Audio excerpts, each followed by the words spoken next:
Hello, and welcome. Today is June the 4th.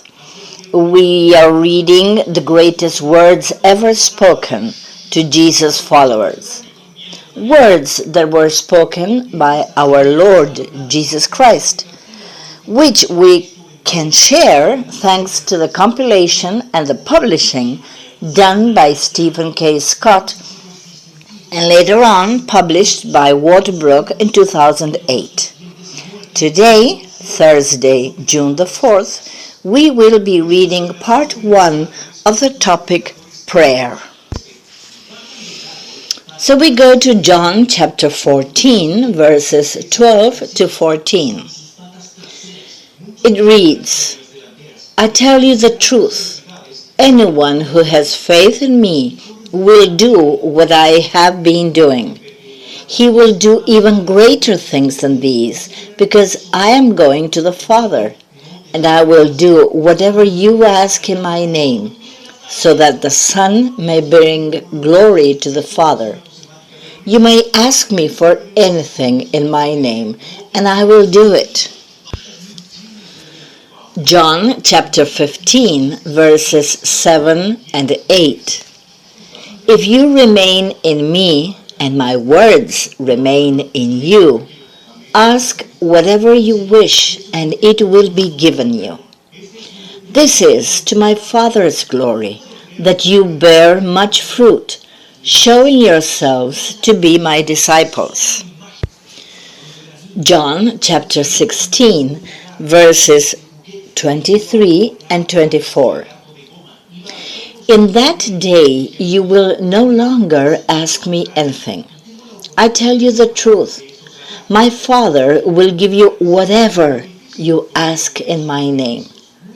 Until now you have not asked for anything in my name. Ask and you will receive, and your joy will be complete."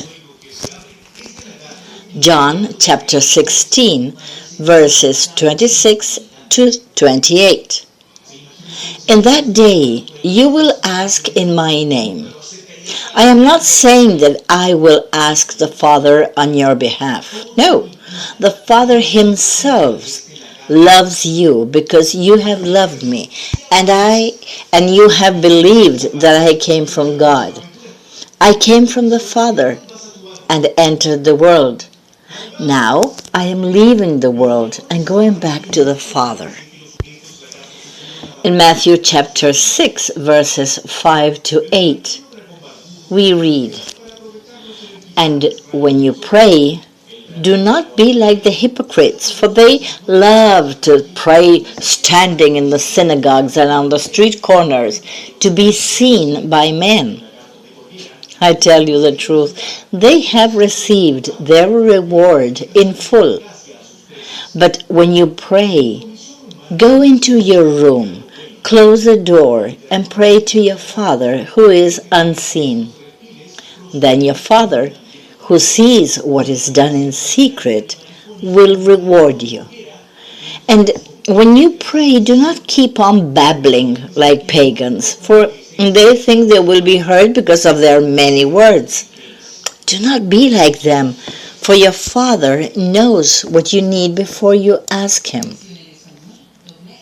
Matthew chapter 6, verses 9 to 13.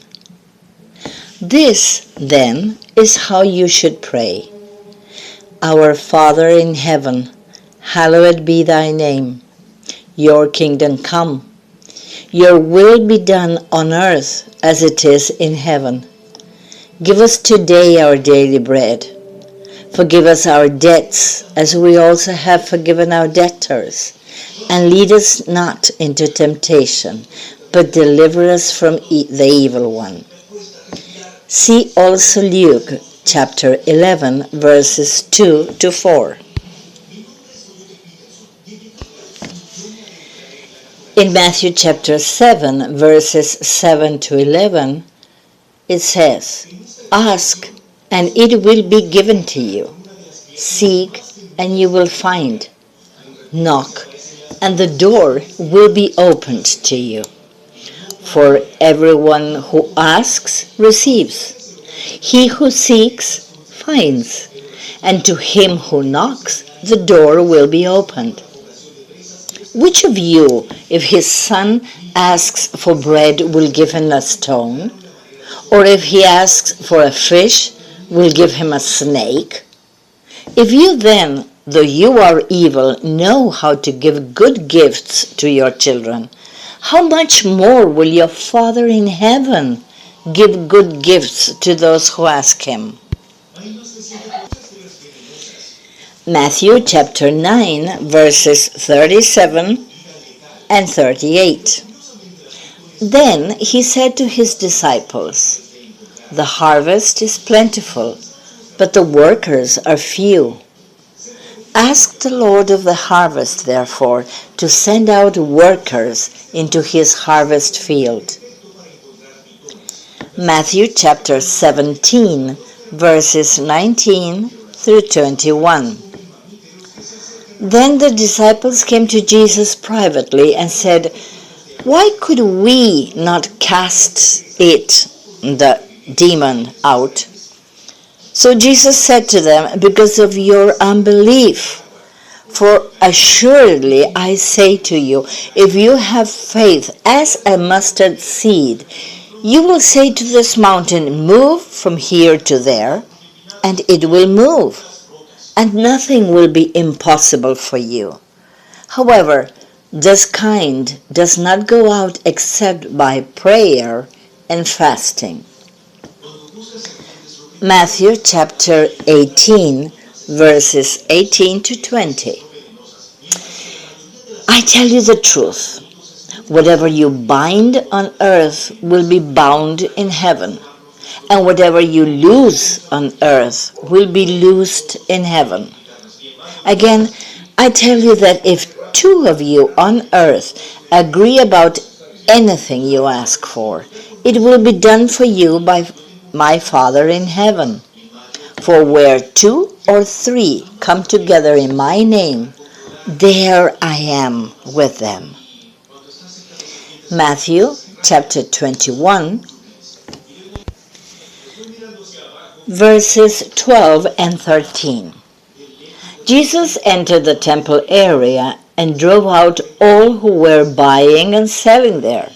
He overturned the tables of the money changers and the benches of those selling doves. "It is written," he said to them, "My house will be called a house of prayer, but you are making it a den of robbers." Matthew chapter 21, verses 18 to 22. Early in the morning, as he was on his way back to the city, he was hungry. Seeing a fig tree by the road, he went up to it but found nothing on it except leaves. Then he said to it, "May you never bear fruit again." Immediately the tree withered. When the disciples saw this, they were amazed. "How did the fig tree wither so quickly?" they asked. And Jesus replied, "I tell you the truth. If you have faith and do not doubt, not only can you do what was done to the fig tree, but also you can say to this mountain, 'Go, throw yourself into the sea,' and it will be done. If you believe, you will receive whatever you ask for in prayer." Please see also Mark chapter 11, verses 12 to 14.